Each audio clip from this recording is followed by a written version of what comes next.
Hi again, everybody.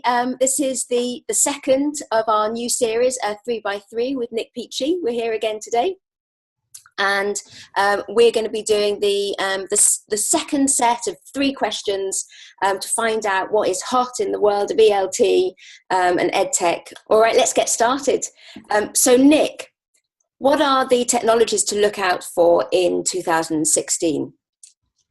For me, I think the things that are really interesting at the moment are things like augmented reality and virtual reality. I think, virtual reality with what's happening with the Oculus Rift, where you can sort of put on some sort of glasses device and sort of drop into a virtual world, I think is really interesting. It has huge potential for language learning, that you can enter this sort of simulated world and experience of real learning there. I don't see that coming into a classroom this year, but I think to see what's happening with it is really interesting.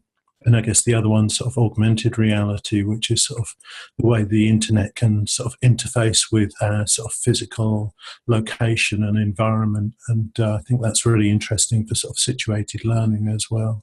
If students are wandering around with, iPhones or some kind of mobile device and interacting with their environment and learning things about it, I think that sort of has huge potential for education and for language learning as well. Yeah, no, I absolutely So for me, agree. those are the 2 really interesting things at the moment. Yeah. I think what Google are doing with Google Cardboard as well is kind of really interesting. That they're making sort of virtual reality sort of accessible to on a really low budget within education. Yeah. I think those kinds of things are that's great.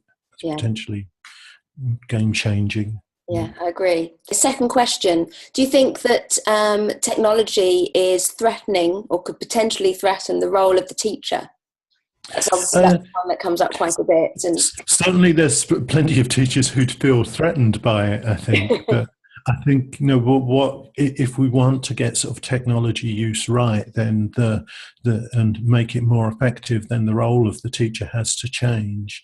But I don't see the teacher disappearing. I don't think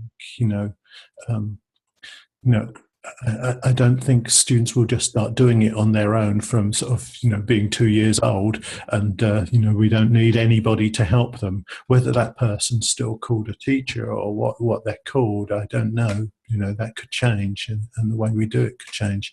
But I certainly think, for the kind of teacher who stands up and tells people stuff, I think that role is threatened.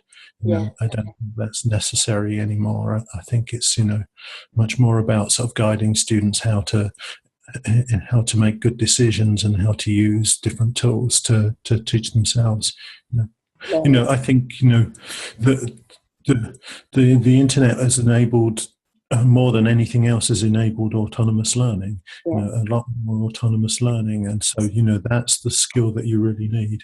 That's the one vital key skill, is the ability to learn things, and learn them for yourself. And I think that's sort of the future belongs to the autonomous learner now, really. Yeah. Last question: top tips for somebody who's new to using technology in the classroom?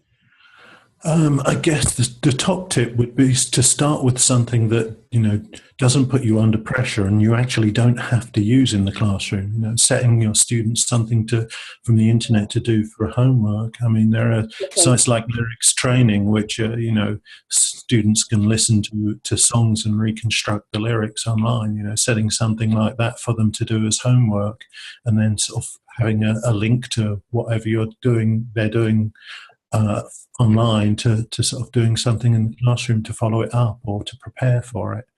So you're not under pressure to sort of make things work in front of your students that maybe don't work.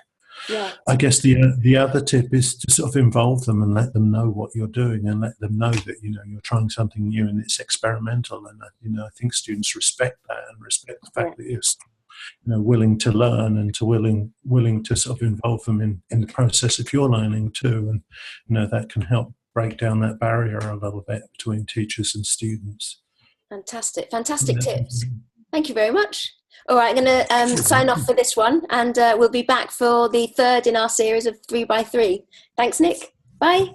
Okay, thank you. Bye.